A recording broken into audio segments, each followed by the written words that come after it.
अस्सलाम वालेकुम नाजरीन, आप देख रहे हैं साइबान न्यूज HD और मैं हूं हुमा शुएब। शामिल करते हैं अब तक की अहम खबरें।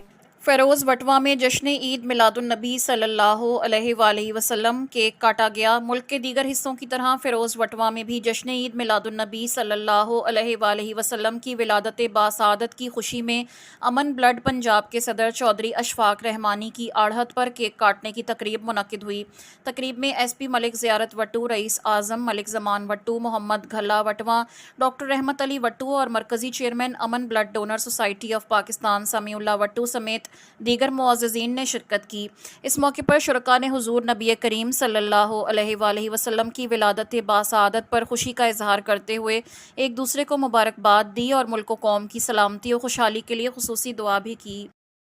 ये थी अब तक की अहम खबरें। मजीद खबरों और अपडेट्स के लिए देखते रहें साइबान न्यूज HD और हमारे चैनल को सब्सक्राइब करें ताकि आप बाखबर रह सकें।